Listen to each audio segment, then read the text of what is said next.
Movie की starting में हमें एक एग्जामिनेशन हॉल का सीन दिखाया जाता है जहां सभी स्टूडेंट फ्रेंच एग्जाम दे रहे होते हैं। वहीं पर हमें बॉबी नाम के एक लड़के को दिखाया जाता है और वो भी उस एग्जाम को दे रहा होता है। फिर सबके पेपर खत्म हो जाने के बाद लास्ट में बॉबी अपना पेपर सबमिट करता है।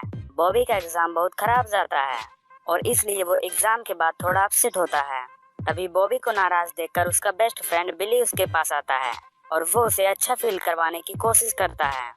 बिली बॉबी से कहता है अब इन सब चीजों के बारे में सोचकर कोई फायदा नहीं है और अब तो समर वैकेशन भी स्टार्ट होने वाली है और हम सब मिलकर बहुत मजे करेंगे। तभी वहाँ पर बोनी आती है। बोनी बॉबी की क्रश है लेकिन वो उसमें इंटरेस्टेड नहीं है। फिर थोड़ी देर बात करने के बाद बोनी का बॉयफ्रेंड वहाँ आ जाता है और फिर बोनी उसके साथ चली जाती है। फिर उस रात बॉबी अपने दोस्तों के साथ मिलकर खूब मजे करता है, जिसके बाद वो अपने घर आ जाता है। घर आने पर बॉबी के डैड उसको अपने पास बुलाते हैं।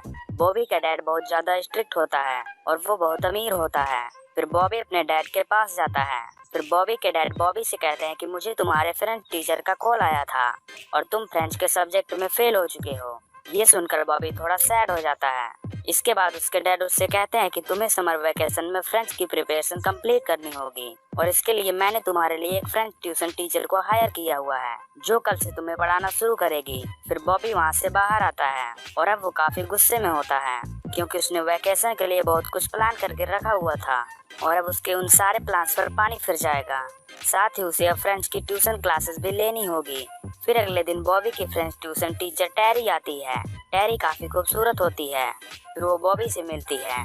वो उसे बताती है कि मैं तुम्हारी फ्रेंच टीचर हूँ और अब से मैं यहीं रहूंगी और पूरी समर वेकेशन तुम्हें फ्रेंच पढ़ाऊंगी। जिसके बाद टेरी बॉबी के डैड से मिलती है। बॉबी का डैड टेरी से कहता है कि अगर तुम्हारे पढ़ाने के बाद मेरे बेटे को 85% आएगा और वो पास हो जाएगा तो मैं तुम्हें बोनस के तौर पर $10,000 दूंगा। टेरी भी इस डील के लिए राजी हो जाती है और फिर अगले ही दिन से वो बॉबी की क्लास लेना शुरू कर देती है। लेकिन क्लास के दौरान बॉबी जरा सा भी पढ़ने में इंटरेस्ट नहीं दिखाता, उसका ध्यान कहीं और ही होता है। फिर रात को बॉबी अपने दोस्तों के साथ बाहर जाता है जहाँ बॉबी का दोस्त बार के एक बारटेंडर को बॉबी के लिए सेट करता है। इसके बाद वो बारटेंडर कार के अंदर बॉबी के साथ मेकआउट करने लगती है। इसी दौरान उस बारटेंडर का बॉयफ्रेंड भी वहाँ पर आ जाता है जो कि एक गुंडा होता है, जिसे देखकर बॉबी कार के नीचे छुप जाता है।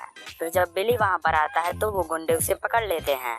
तभी वहाँ पर वो बारटेंडर आ जाती है और वो कहती है कि ये वो लड़का नहीं है। फिर बॉबी अपने दोस्तों के साथ वहाँ से निकल जाता है और जब वो घर पहुंचता है तो तब टेरी बिना कपड़ों के स्विमिंग पूल में स्विम कर रही होती है। फिर बॉबी चुपके से टेरी को स्विम करते हुए स्विम करने के बाद टेरी अपने रूम में जाती है और अपने कपड़ों को चेंज करने लगती है और यहाँ पर भी बॉबी छुपकर उसे देखने लगता है। और अगले दिन टेरी फिर से बॉबी की क्लास लेती है। तभी क्लास के दौरान बॉबी टेरी को इमेजिन करता है क्योंकि उस दिन पूल वाले इंसिडेंट के बाद वो टेरी से अट्रैक्ट हो गया था और इसी वजह से अब वो टेरी की बातों में थोड़ा इंटरेस्ट लेने लगता है। वो टेरी को बताता है मुझे फ्रेंच पढ़ने में इंटरेस्ट नहीं है, मुझे एस्ट्रोनॉमी पसंद है। ये जानकर टेरी उससे कहती है कि तुम्हें पसंद हो या ना हो, अगर तुम्हें कॉलेज में एडमिशन लेनी है तो तुम्हें फ्रेंच के एग्जाम में पास होना ही पड़ेगा। इसके बाद बॉबी भी थोड़ा थोड़ा फ्रेंच में इंटरेस्ट लेने लगता है और वो प्रोग्रेस भी करने लगता है।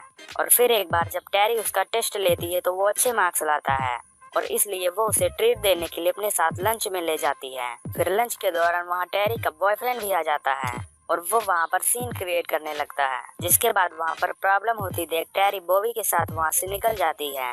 फिर उसी रात टेरी जब फिर से स्विमिंग करने जाती है तो बॉबी उसे फिर से छुपके देखने लगता है और स्विम करने के बाद जब टेरी अपने रूम की तरफ आगे बढ़ रही होती है तब बॉबी भी छुप छुप के उसके पीछे जाने लगता है। लेकिन आज टेरी उसे पकड़ लेती है और उससे कहती है कि तुम्हें इस तरह किसी पर छुप के नजर नहीं रखनी चाहिए और ये गलत बात है। और फिर अगली सुबह बॉबी देखता है कि टेरी अपने बॉयफ्रेंड के साथ है। ये देखकर वो समझ जाता है कि दोनों का फिर से पैचअप हो गया है। ये देखकर वो नाराज हो जाता है।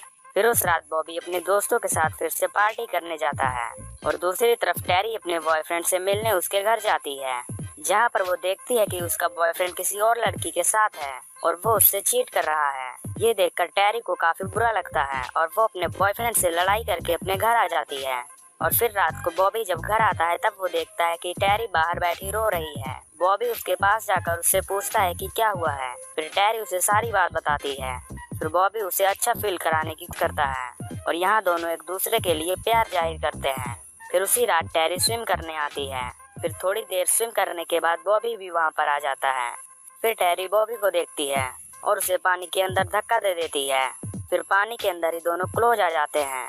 फिर इसके बाद ये एक रूम में जाते हैं जहाँ ये दोनों इंटीमेट हो जाते हैं और यहीं से इन दोनों का अफेयर चालू हो जाता है। फिर कुछ दिन बाद बॉबी का बर्थडे आता है और उसके घर में पार्टी होती है। फिर पार्टी के दौरान बॉबी का डैड टेरी को अपने पास बुलाता है। वो कहता है कि तुम मुझे बहुत ज्यादा अट्रैक्टिव लगती हो और मैं तुम्हारे साथ सोना चाहता हूँ, सेक्स करना चाहता हूँ तुम्हारे साथ। लेकिन टेरी इन सबसे इनकार कर देती है और गुस्सा होकर वहाँ से चली जाती है। फिर पार्टी के बाद बॉबी टेरी से मिलने जाता है। तब टेरी उससे कहती है कि हमारे बीच जो कुछ भी चल रहा है वो बस कैजुअल है और तुम इसे सीरियस कभी भी मत समझ लेना। बॉबी भी कहता है कि मैं सीरियस नहीं हूँ। फिर वो टेरी के साथ रूम में चला जाता है। फिर काफी दिनों तक दोनों का अफेयर ऐसे ही चलता रहता है और इसके बाद बॉबी के एग्जाम का समय आ जाता है और फिर एग्जाम के एक दिन पहले ही बॉबी के डैड बॉबी और टेरी को एक साथ किस करते हुए देख लेते हैं। फिर उन्हें इन दोनों के अफेयर के बारे में पता चल जाता है और फिर बॉबी का एग्जाम होता है और वो एग्जाम में काफी अच्छा परफॉर्म करता है और वो 91% लाता है। ये देख टेरी और बॉबी दोनों काफी खुश हो जाते हैं, लेकिन बॉबी थोड़ा दुख में भी होता है क्योंकि अब उसके एग्जाम खत्म हो गए हैं, यानी टेरी अब यहाँ से चली जाएगी। इसके बाद टेरी और बॉबी जब घर जाते हैं तब बॉबी के डैड बॉबी को अकेले में बात करने के लिए बुलाते हैं और बात करते हुए वो जानबूझकर कहता है कि टेरी ने तुम्हें पास कराने के लिए $10,000 दिए हैं। ये सुनकर बॉबी को बहुत ज्यादा दुख होता है क्योंकि अब उसे लग रहा था कि जो कुछ भी उसके और टेरी के बीच हो रहा है वो सब टेरी ने पैसों के लिए किए हैं और वो गुस्से में आकर अपने डैड से कहता है कि अब से मैं आपकी बात को नहीं मानूंगा और अब मैं एडल्ट हो चुका हूँ और मैं अपने डिसीजन खुद ले सकता हूँ और मैं आगे चल के एस्ट्रोनॉमी ही पढ़ूंगा। और ये कहकर वो वहाँ से चला जाता है। इसके बाद वो टेरी के पास जाता है और इसके बारे में वो उससे पूछता है। फिर वो टेरी को बुरा भला कहने लगता है जिससे टेरी गुस्सा हो जाती है और वो बॉबी को एक थप्पड़ मार देती है। इसके बाद बॉबी गुस्से में वहाँ से चला जाता है। फिर थोड़ी देर बाद बॉबी रियलाइज करता है कि इन सब में टेरी की कोई गलती नहीं है। फिर इसके बाद वो रात को अपने क्रश बोनी के पास जाता है और उसे मूवी डेट के लिए पूछता है। फिर कुछ देर बात करने के बाद दोनों क्लोज आ जाते हैं और फिर किस करने लगते हैं। फिर अगली सुबह टेरी अपना सामान पैक करके निकलने ही वाली होती है कि तभी वहाँ पर बॉबी आता है और उससे अपनी गलतियों के लिए माफी मांगता है। इसके बाद ये दोनों लास्ट टाइम यहाँ पर किस करते हैं और फिर टेरी वहाँ से चली जाती है और इसी के साथ ये मूवी